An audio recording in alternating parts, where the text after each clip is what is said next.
Castle here. Yeah. We've got a fire in the private chapel at Windsor Castle. Your information, this is confirmed as an incident, over. Windsor Castle. Fire involving a basement and private apartment, okay? You're joking. No, sir. Patrol at Windsor Castle. Yeah. Our folks are on the way to the... Yes, they're on their way. Lots of them. Windsor Castle. Lots of them. Yeah. Windsor Castle. Yes, over.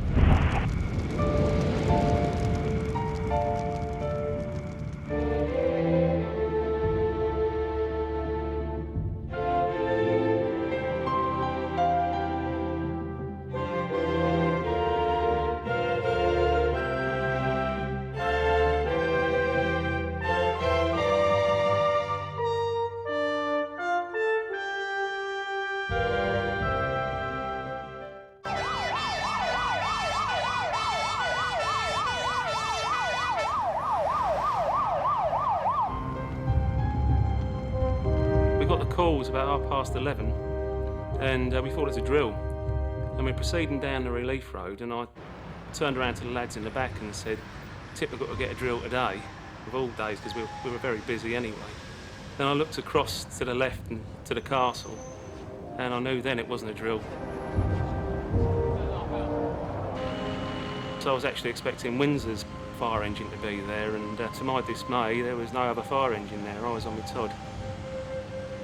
My first feelings was, well, we have got a serious fire here, and we've got to get the grips of it, otherwise it's all going to go pear-shaped. When I first came in here, the two turrets either side of the quarry's entrance were ablaze. But it was just seeing that bit of it all just sort of going away in clouds of smoke.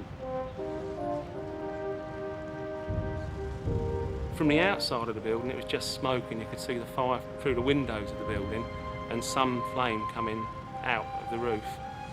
But when you got inside, it was quite spectacular because the fire was so hot that the heat went straight through the roof. So there was a red glow, and it was white heat.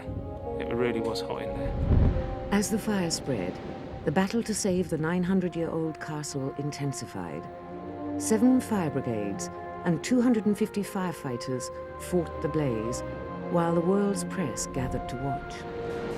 Looking on the television and seeing all these terrifying flames and smoke coming out of the castle, I felt the first thing I had to do was jump into a car and come up here. And one of the worst things, I think, was coming up the motorway, coming here and seeing this glow and the smoke pouring into the sky. And that, I think, was one of the worst images of all. Meanwhile, Prince Andrew was amongst those who tried to rescue some of the castle's treasures. While the rooms close to where the fire started had been cleared due to rewiring work, other areas were fully furnished. Prince Andrew was with us, checking the rooms through the royal apartments to make sure that all the personal belongings were taken. And then he was actually coordinating with the fire brigade via his portable radio to make sure everything was happening in the right order. The first area was this area, and some of this had already been done by the time I got here because there were people here.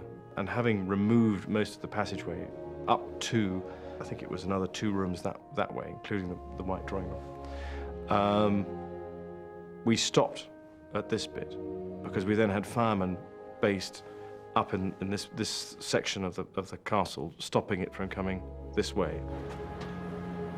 Having cleared that end, it was a matter of then seeing what was going to happen at this end.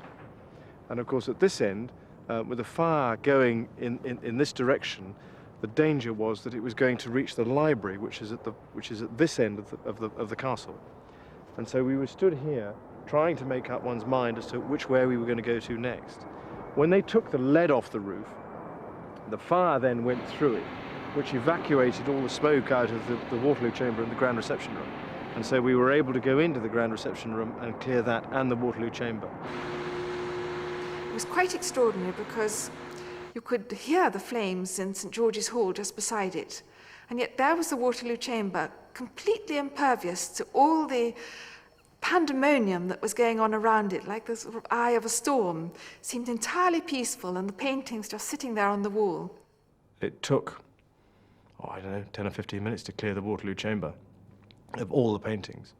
And in clearing the paintings, no conservationist today would ever contemplate doing what was happening there. The paintings that were above the balconies of the Waterloo Chamber were removed from their frames, and 2 people held them over the balcony, and there were 2 people at the bottom who then caught them.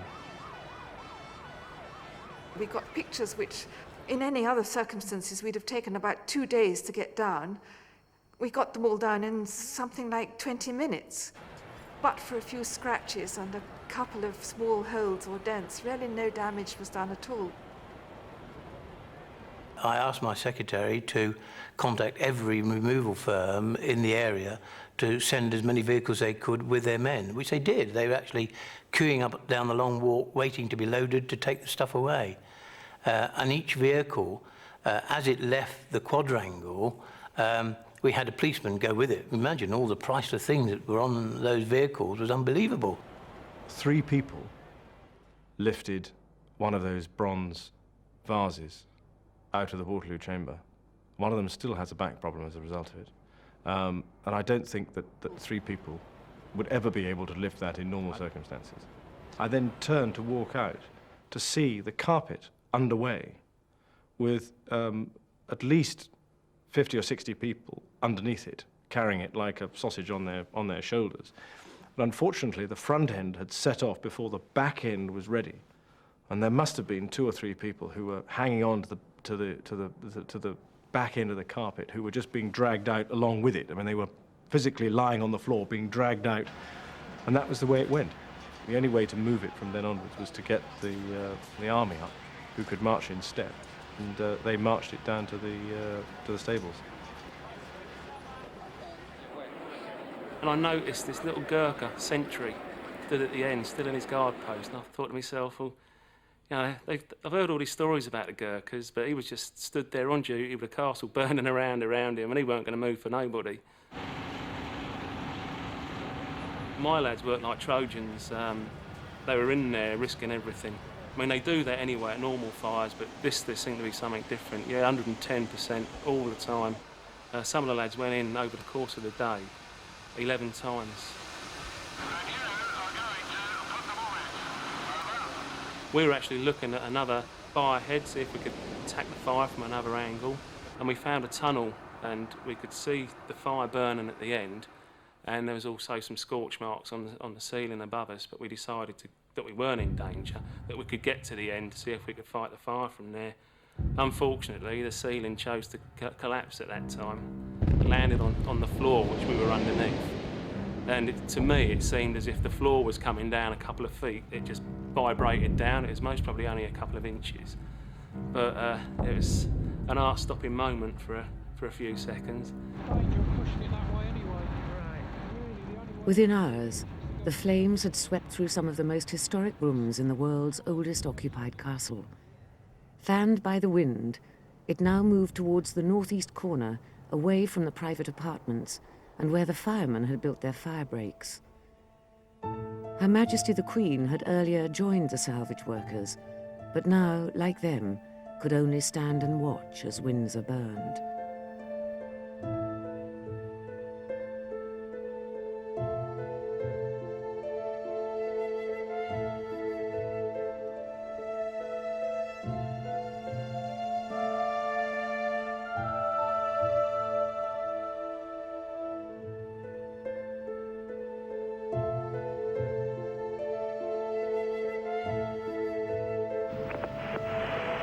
Yes, over.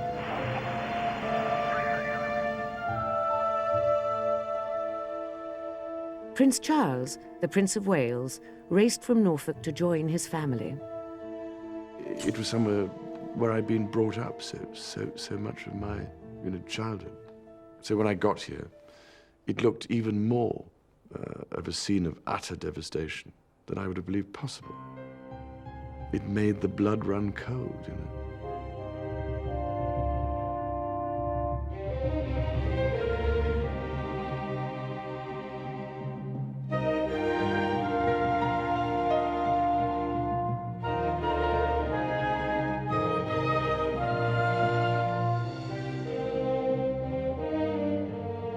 I was here as it was getting dark, just after it was getting dark, and it's the most extraordinary sensation. Just there was nothing you could do. You just had to watch it just burn. I mean, it looks like a chimney here, and on the night it just looked like a huge chimney with 60, 70-foot flames coming out of the top. It was horrendous. But it was lighting. It kept it sort of reasonably light, as far as I remember, and that sort of very mystical red, yellow light that you can get from a flame. I mean, it was a very sad moment for me to sit here and watch it burn. There was nothing that we could do. We'd got everything out. It was just a matter of letting it burn.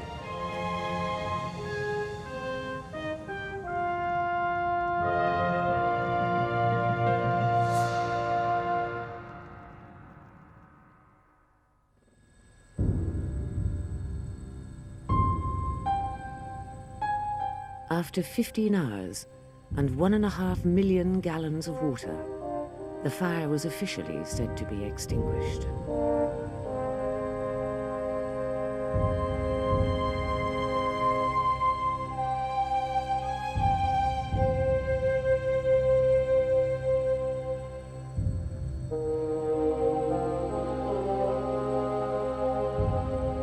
It was a smell. There's a smell of wood and steam, because at that stage when the water had been put on the fire, there was steam still rising.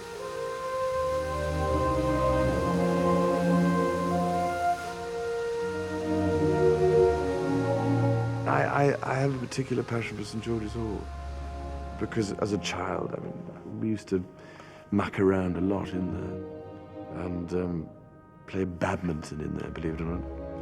Under the carpet, there's a badminton, court marked out. And so, I mean, I spent a lot of time there.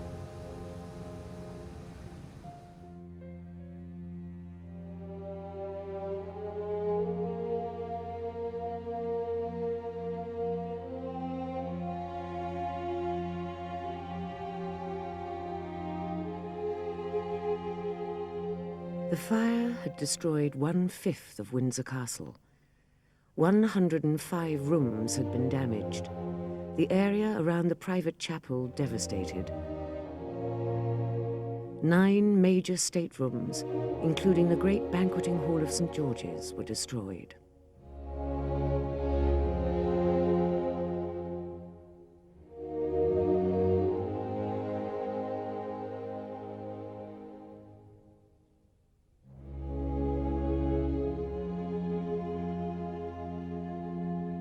I saw pictures and things long before I got there, but by that time I had a pretty good idea. But the fire was out, so there wasn't any of the drama of seeing things burning or anything like that. You just saw the remains, the sort of devastation which had been caused in the whole of that area.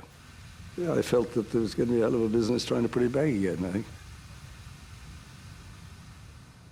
With the fire barely out, the attention of the world focused on the cause of the blaze, jumping initially to the wrong conclusion.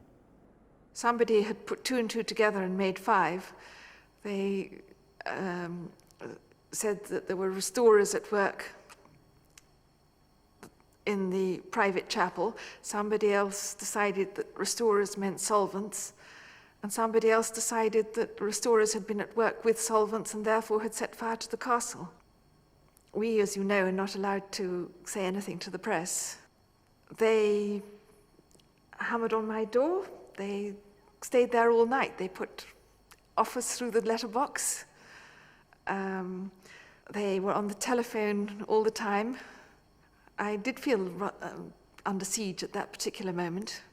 We've actually tested out the theory that how far would it take for a picture frame to lean into a curtain before it hit the lights, and it would have to lean in an awful lot, and everybody would have noticed it. Somebody would have said to the head of Paintings Conservation, Vala Pemberton Piggott, "Do you think that's safe?" The investigators decided that the blaze had started in the private chapel.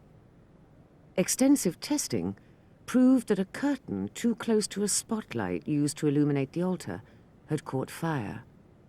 Within minutes, the flames had spread through the roof spaces into the adjacent rooms. The area around the old chapel suffered the greatest devastation.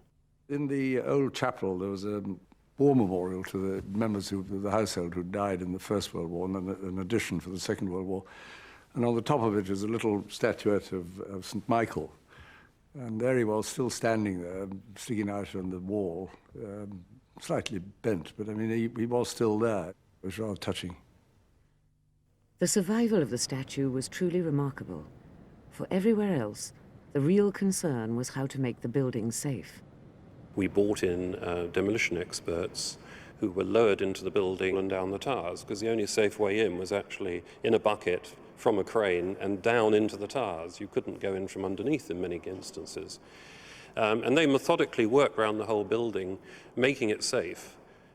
Once that had happened, English Heritage put in a team of people who picked their way through the debris, sifted everything into buckets, and everything that was of potential interest when we came to rebuild later was logged, identified, put into a computer program, and put into bread baskets and into store. That meant that if we wanted to put back the major rooms that had been lost, the very fine classical rooms, we actually had the material and we knew exactly where in the rooms it came from. Unless you actually went round the area that had been devastated, people had simply no idea what was involved. I don't know why particularly, but they took one look at this and said, you know, it's not for the state to do anything about it. It was a curious reaction, it seemed to me. I suppose they were horrified at the size of the damage, and didn't want to sort of commit any further government funds to it. The problem with properties that belong to the government or to the state is they're not insured, so there was no insurance in this case, because the government carries its own insurance. And somebody had the idea that if we opened the state apartments in Buckingham Palace and rearranged the entry fees to Windsor, we could probably make enough money to pay for the restoration. So that's roughly what's happened.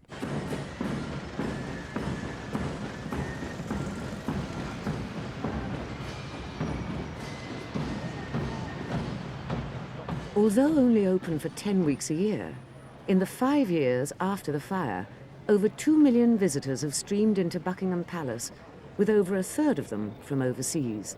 Hello. 2 adults. Okay, that's £23 then, please. £18, please, sir. That's £9 then, please. £8 that's for 12 o'clock.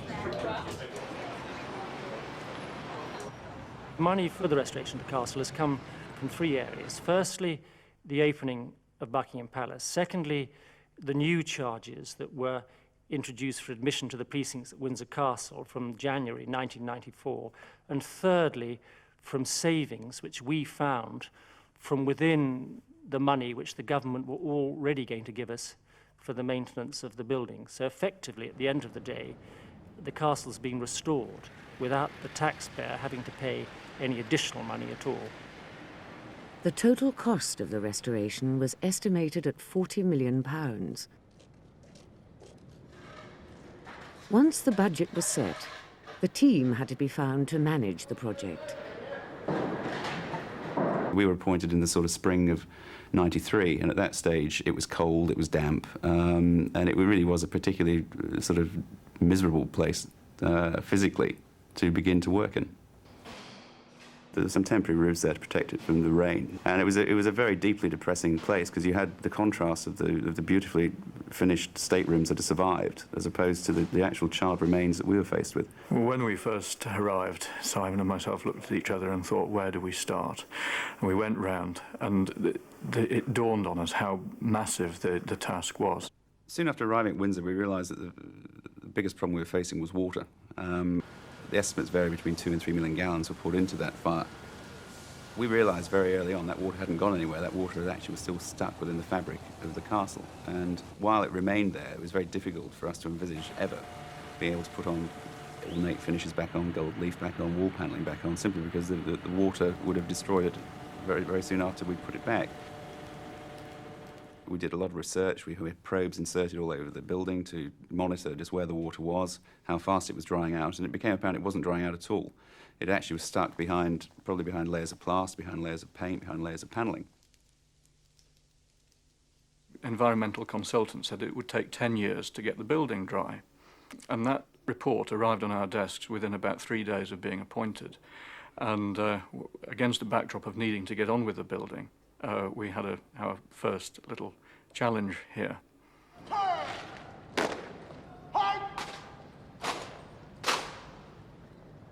Windsor Castle is not just a state property or a home to the royal family.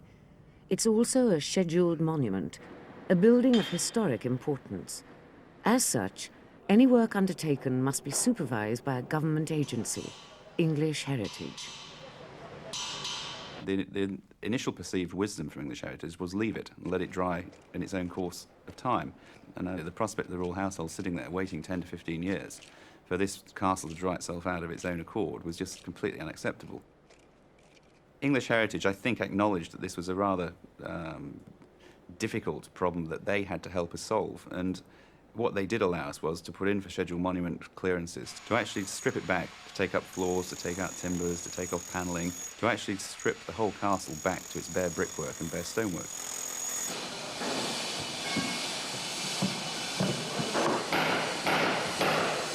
Turned out, once we'd sort of homed into that problem, that the areas most seriously affected by the firefighting water was in the basement rooms, whereas upstairs, the areas that had been open to the sky for a long period of time, they were dry. That meant that we could tackle the building from a sort of top down. We did radar surveys to check whether the fire had damaged any areas of stonework and left sort of serious structural voids behind. We did surveys using rot hounds, which are dogs trained to sniff out areas of dry rot and wet rot, and we found many such areas. We then were allowed to introduce fairly passive dehumidification regimes and also occasionally heating to allow the building to dry out a little bit quicker. So that was a huge problem that could have been a major issue with English Heritage. Had they not, I think, just worked alongside us and the household in realising that it was an issue which they had to give way on. The decision to allow the castle to be stripped back to the original stone was an important one. One of the consequences was to reveal some of its history. And I've always had a particular fascination for this castle. Being at heart rather an historian, I think, and I love all that feeling of history coming alive through the surroundings and through the associations that this place has, I think, through so many past generations. The castle was originally built as part of a chain of forts around London by William the Conqueror in the 11th century. But the most recent major building work was undertaken during George IV's reign in the 1820s by the architect Geoffrey Wyatville.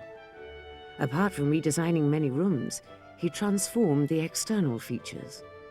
What you see today is largely Wyatville's work.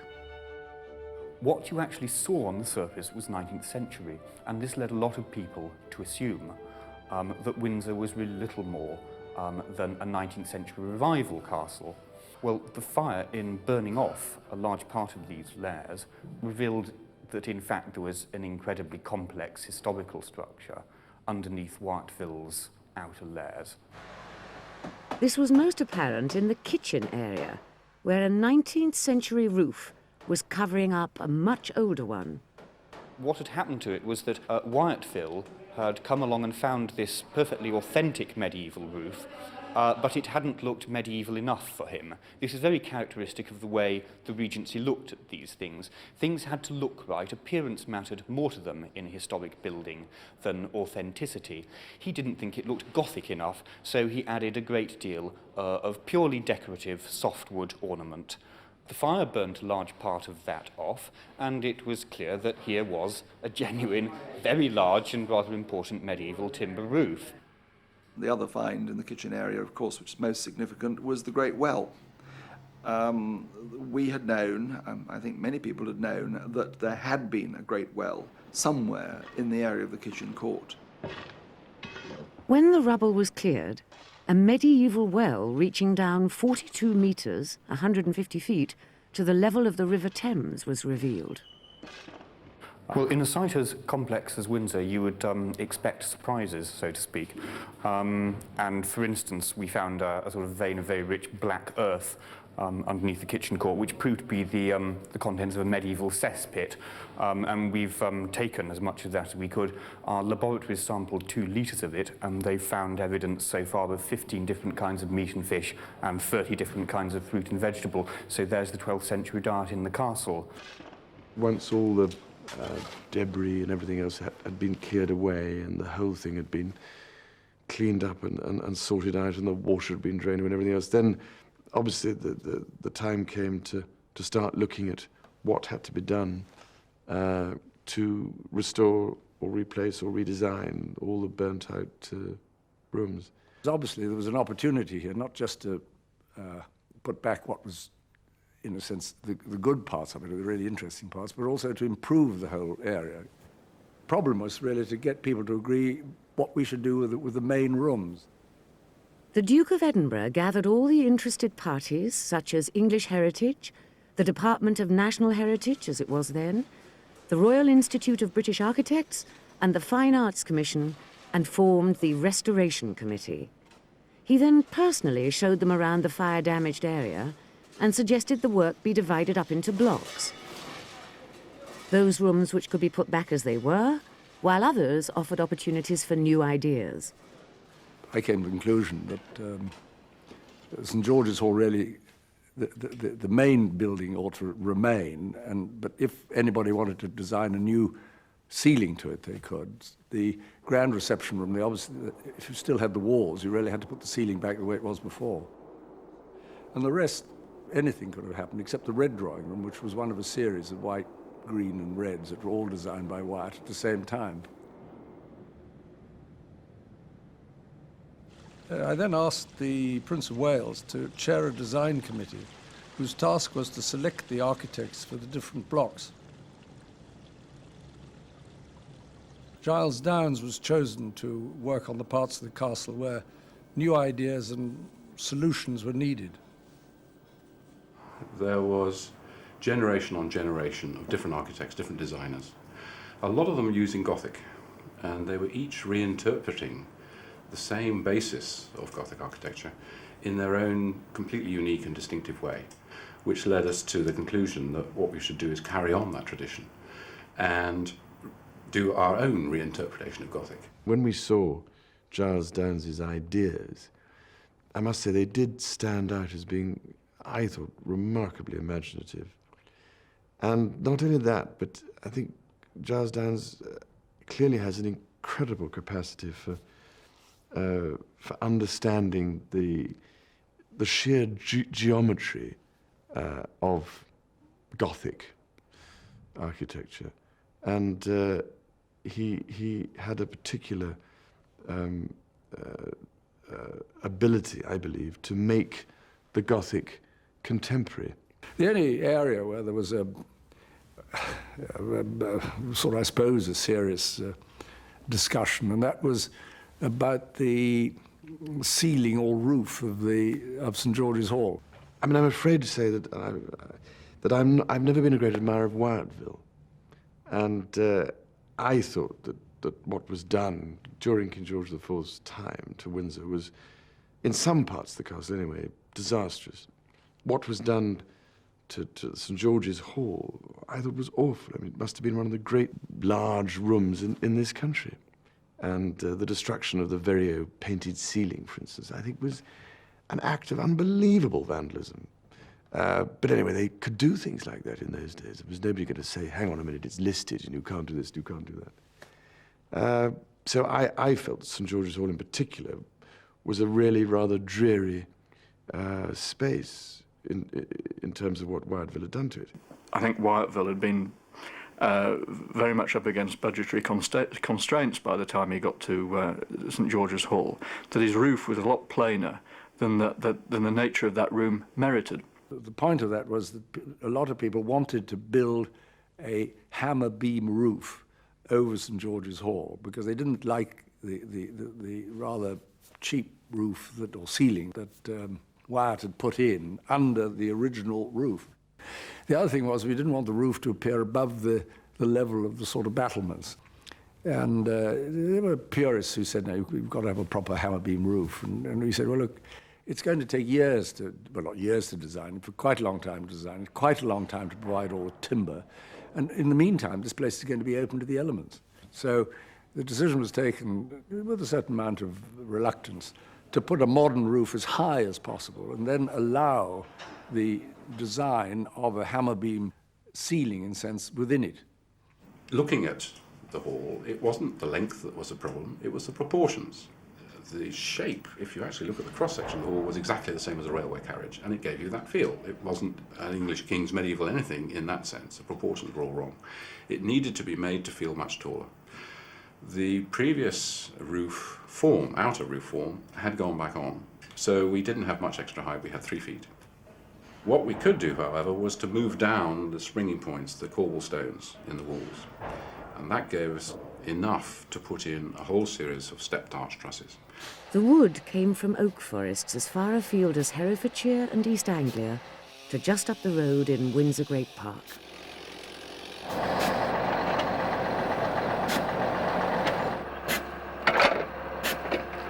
So you have to select your oak very carefully at the beginning. It has to be very straight-grained, it has to be carefully grown. You have to know as much as you can about the source it's come from.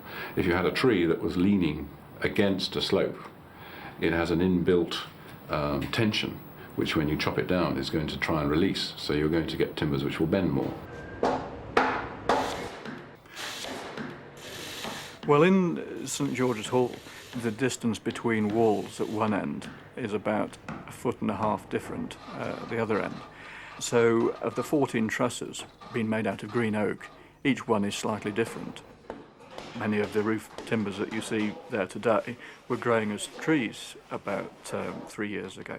So when the oak is fresh, it's workable. You can create the lovely sort of moulded elements of that ceiling. And then in about 20 years' time, when the oak is seasoned, it'll become as hard as nails. Too hard, in fact, to drive a 6-inch nail into.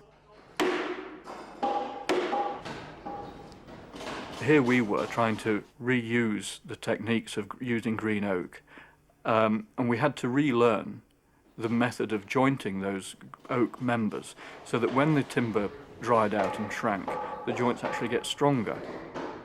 It's a bit like those wooden Chinese puzzles that you take apart, very much like that. And you have to think very clearly and logically about the order and allow for each to have a housing in the next without weakening the whole structure. A small army of 4,000 craftsmen then moved into the most exclusive building site on Earth. 78 miles of scaffolding and 12,000 delivery vehicles supported over 200 specialist companies who gradually and painstakingly used the best mix of ancient methods and modern techniques to rebuild and refurnish an area of 110,000 square feet of castle.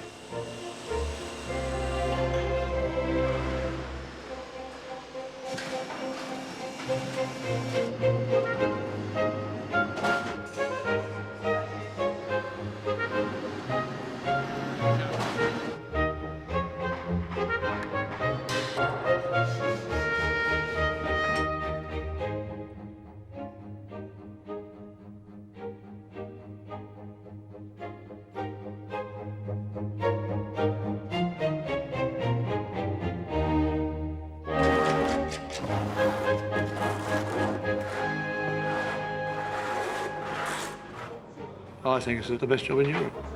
We use the old methods and modern technology, you see. That's the way we work it. I mean, when they built this place before, they only had candles. I'm bringing it straight back onto the rock here. I can remember the first time I came here at Windsor to work, everything was new. I'd never seen anything like it before. Coming down the drive into the place, didn't know what was around the next corner. I could see glimpses of the castle. I can remember first getting into the compound, it looked like pretty much any other building site. And then when you come up the steps up to the top of the North Terrace, it's this fantastic garden, takes your breath away. And everything's pretty awesome. The contractors who work at Windsor have become accustomed to this rather unique site. They have come from all over Britain, and many have actually lived near the castle in the Royal Mews.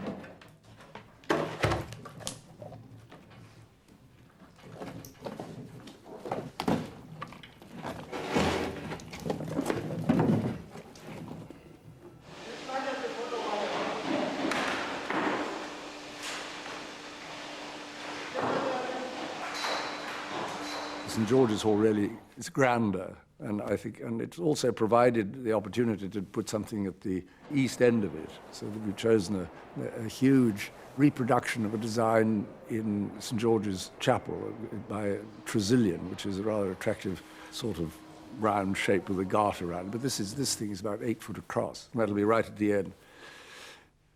So that whole room, I think, will look tremendous.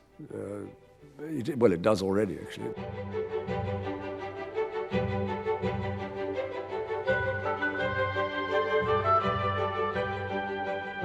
The ceiling is once again adorned with the coats of arms of all the Knights of the Garter, the oldest order of chivalry in the world, whose patron saint is St. George. My only quibble is with this bit here. It almost got it off, but not quite. It's better, but they put a sort of terrible, sort of plastical varnish thing on it, which made it look like plastic. Do you see what I mean? Because it's all wood, but the treatment has made it go like that. If you look at that, you see, it's completely. I don't know, for some reason or other, but it. You see what I mean? If you get this sort of shine on it. Anyway, it's like a wax. But otherwise, it's absolutely marvelous. While all this work was taking place at Windsor, in St James's Palace, London, a team of restorers was using the opportunity to clean and repair the paintings that used to hang in the fire-damaged areas.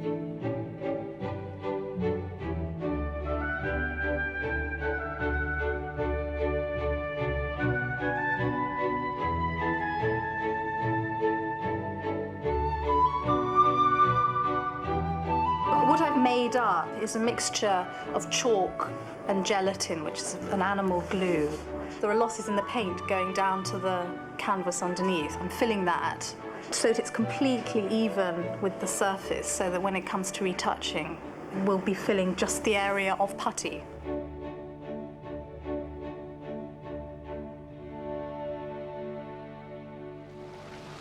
The Crimson Drawing Room was part of a set designed by Wyattville for George IV. It was where the Christmas tree always stood when we spent Christmas at Windsor, and where the presents were exchanged.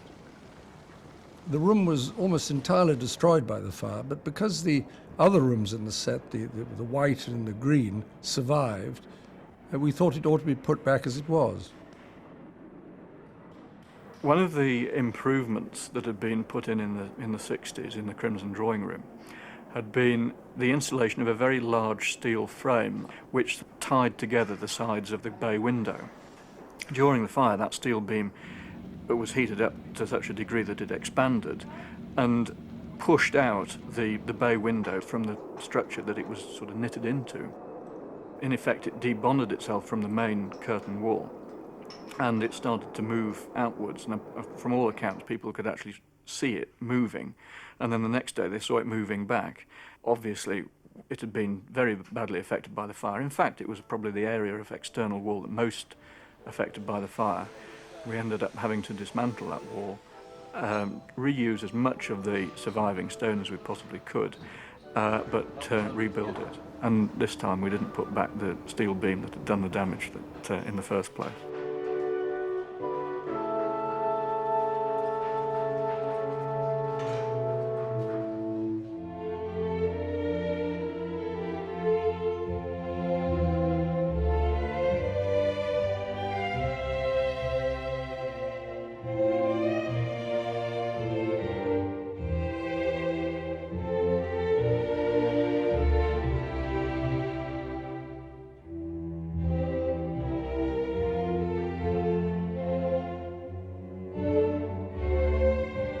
Well, so far as the Royal Collection is concerned, in the course of the restoration, particularly of the staterooms, all major decisions concerning the look of the rooms have been referred to the Queen and the Duke of Edinburgh for their approval. I think one of the most interesting examples of this would be the material in the Crimson Drawing Room, on the silk on the walls and the curtains, because previously that was a large 19th century pattern on the walls, which in fact Queen Mary had installed in the 1920s. And the feeling that we had quite strongly was that a smaller scale pattern would be much more in keeping with the room. And in fact, we were lucky enough to find a small piece of the original silk that had been there in the George IV period. So, with the Queen's approval, we were able to copy that and put that up in the place of the rather over-large pattern that had been there.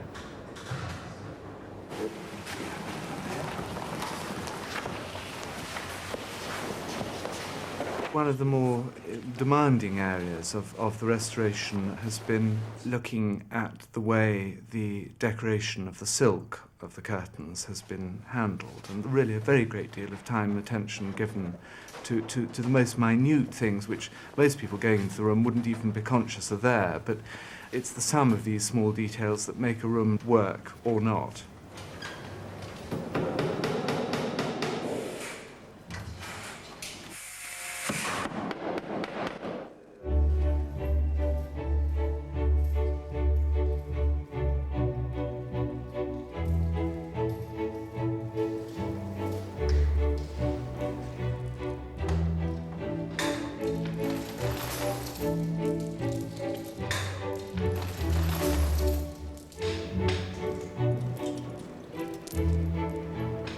Of all the treasures and works of art going back into the castle, only 3 will be missing. This painting of Frederick, Prince of Wales, and his family by George Knapton replaces the one lost in the state dining room of George III by Sir William Beechey. It will hang above an exact copy of the Augustus Pugin sideboard, which was also reduced to ashes. Both painting and sideboard were too big to get out. The third loss was the Father Willis organ built for Queen Victoria, which was part of the private chapel. The chapel was sometimes chapel and sometimes passageway. You close the doors and open the curtains, and then it became a chapel. Then you close the curtains and open the doors, it became a passage. So I had a look at the plans because I thought there might be some possibility of restructuring it so that there would be a dedicated private chapel, which wouldn't be a passage. And it so happened that it fitted in almost exactly with the window above the equerry's door, with that sort of diagonal door in the corner of the quadrangle. And it just fitted in such a way that you could make an octagon, which was of the rest of what had been the chapel, which was on the central axis of St. George's Hall. So that really suggested to me there was a real opportunity there to make a great improvement in the layout of that area. What we needed was something in that space which would act as an antechamber to St. George's Hall and would turn this grand processional route through 90 degrees and would also fit within the remains left after the fire. An 8-pointed star, an octagon, actually fitted very well into the geometry of what was left after the fire, and it's an excellent form to turn a corner. You can naturally enter it on the angle, and you feel quite right about going out the other side. The only better one would be a circle, I guess, but an octagon worked very well. So we went for an octagon form. It needed to be lightweight. We couldn't put a heavy stone structure there or anything like that. So we looked at doing a structure in timber, in fact an umbrella in timber, with 8 columns. And we did a little diagram. You could always imagine it being dropped into the hole left by the fire, like something arriving from space or on a helicopter or whatever. In the octagonal anteroom, some of the forms he wanted to create and the shapes that you see here, it's just not possible to do in natural oak. I mean, you'd have to chop down half the forests of Europe to actually find the shapes in the natural oak that Giles wanted to create. So there, he again, working with oak, he went into a new technique that's called glue laminated. And what you do is you take a series of strips of oak, and because of the new glues that we have these days, you can bend them into shape, glue them, and they will hold.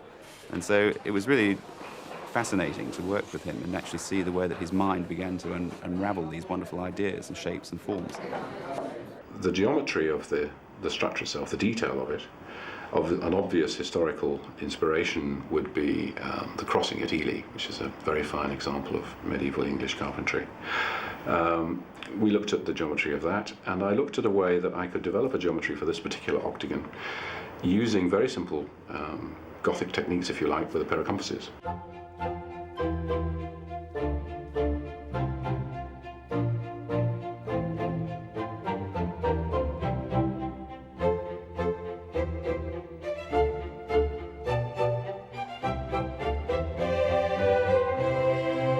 Then with the whole restoration project scheduled to finish in November 1997, in time for the Queen and the Duke of Edinburgh's 50th wedding anniversary, disaster struck. Once again, fire was the cause. We got a phone call on a Monday morning a few months ago to say there'd been a fire at the factory, and 6 of those columns, which were 6 of the 8 columns we needed, had been destroyed. Now, potentially that could have completely derailed the project, because by then we had committed ourselves to finishing by November 97, and everything was moving in that direction with this very careful planning. But clearly, if we didn't have our lantern lobby, we'd lost, if you like, the jewel in the crown. Initially, there's huge panic and frantic energy, but when we actually got up there and resequenced operations, we go up there and talk to the particular craftsmen involved, again, use the Windsor factor, so this is very special. We have a very special occasion coming up in November. And we got their support to build a new shed alongside the shed that had been built down, to salvage what they could and start working double shifts. With just 6 months to go to the 50th wedding anniversary date, the contractor had completed the work and was able, with a certain amount of pride, to deliver the key element of the new room, the lantern.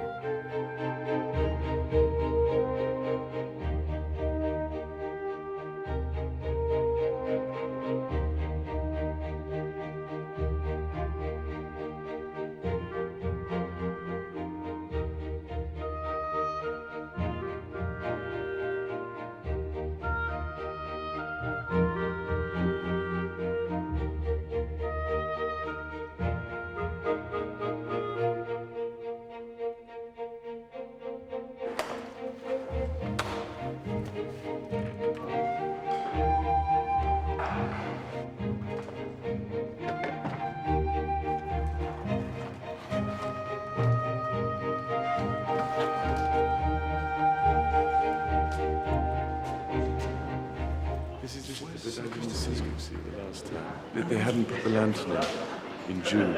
It's rather terrific, isn't it? This is so clever. This is brilliant.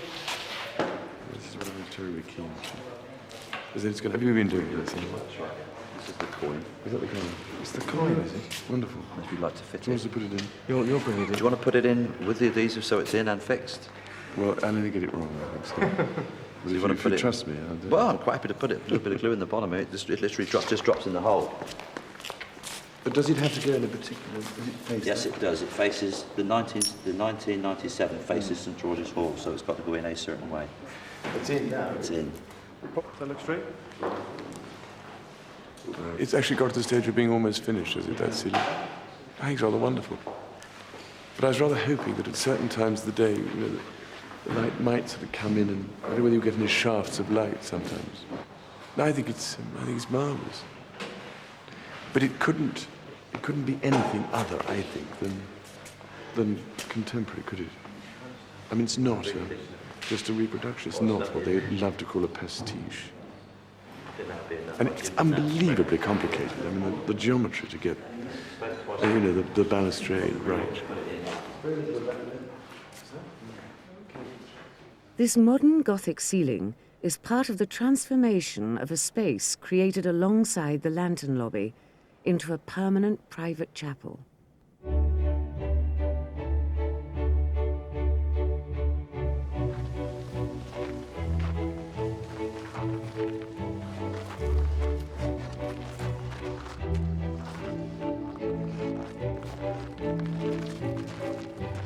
There are 3 windows, I mean, 1 window, but in 3 sections at the southwest end of the chapel, which we thought might be an idea to put a stained glass window in there that somehow is a memorial to the fire and what happened after it. So we got some designs, but in the end, we suggested that it might show the aftermath of the fire at the bottom, and then a fireman coming in with a hose through one window and a salvage man coming in. And that gave the opportunity to salvage something. So he's carrying out a picture of Wyatt.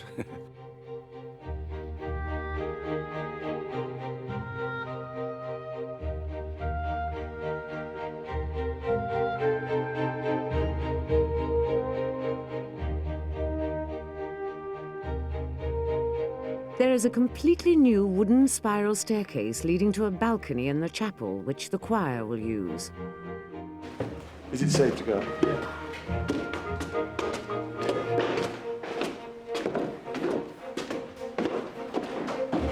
The green man. Ribs come out through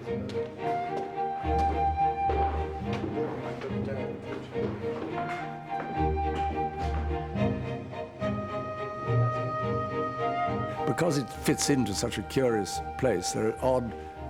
There's an odd corner left as a vestry, and there's an odd corner left where you can put an organ, and there's another little platform place over in one corner where you can have a choir. So, but I mean, it's a very odd. I mean, the chapel itself is all right, but these other bits are just odd spaces that got left by fitting it into this extraordinary juncture between the east side and the north side. Oh, look. One.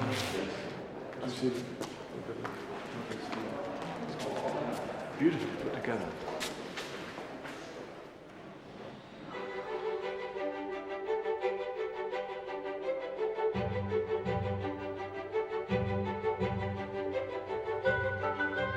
I do believe it's obviously of enormous importance to restore it, and I think we owe it to the future, if nothing else. And this has been one of the great things about the restoration, I think, is the sheer magnitude of the skills that still exist in this country. And they are wonderful people, and now we have a testament to their skills and their love and dedication. I mean, they're the ones who deserve all the credit, not people like me who just sat, in a committee for a short time. If you couldn't get off on having been part of this, then you're a sad soul, I'd have thought, because it's wonderful, isn't it? I think it'll last. That's all I think. It had to be done, and it was done. I mean, it was burnt down, and people were found to put it back. And that's what it's all about. After all, it belongs to all of us, you know.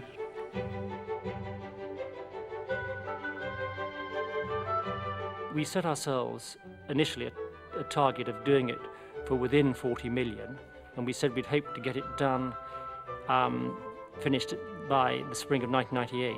And I hope we'll be well within 40 million, 37 million perhaps, somewhere in that area, but well below the budget. And we hope to have it all finished and ready at the time of the Queen's Golden Wedding Anniversary, this 20th November, so ahead of schedule too.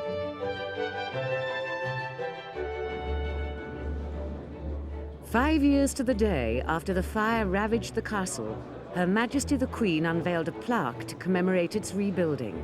Windsor Castle was restored."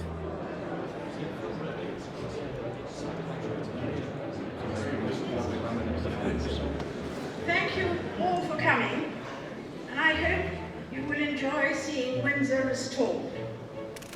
It is amazing what has been achieved in 5 years. To all the 4,000 or so people who have worked at various times here on this project, I can't begin to describe how much it means to us to have Windsor back and looking better than ever before in time for the celebrations for next week. More especially, it is perhaps the best anniversary present we could ever have wished for. Thank you.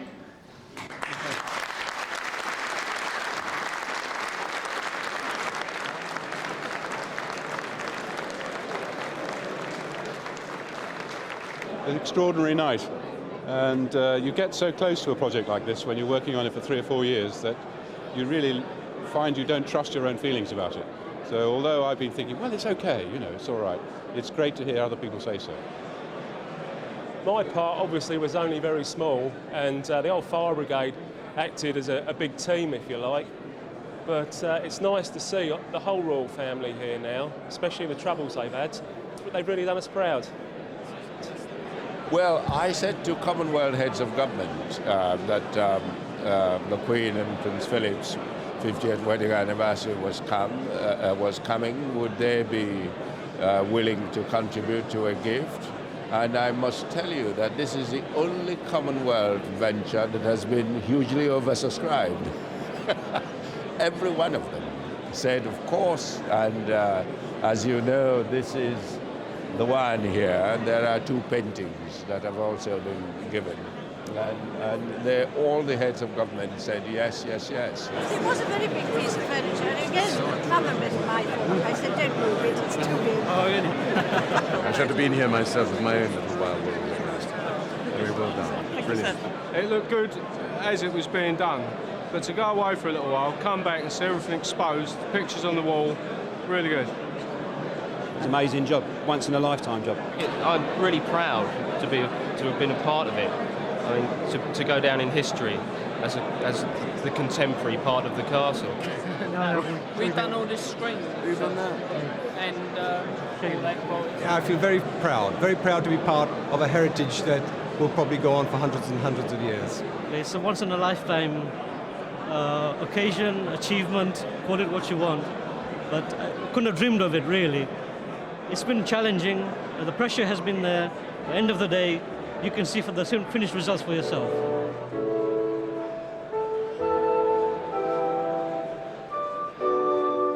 Well, I think to see it as it is now is a credit really to everyone that's worked here since we left, because unfortunately when I did leave it was in quite a bit of a mess.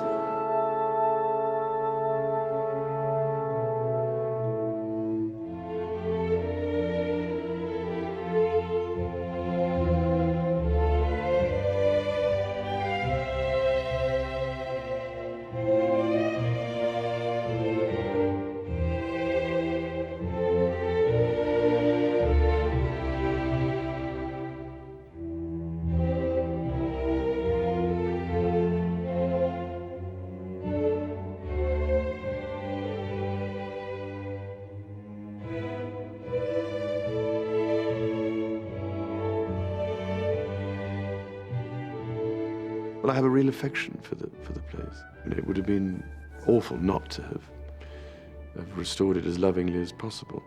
Now, I think that with the restoration, more and more people will be able to see what has been done here. Well, I hope they'll feel that it's all been worthwhile.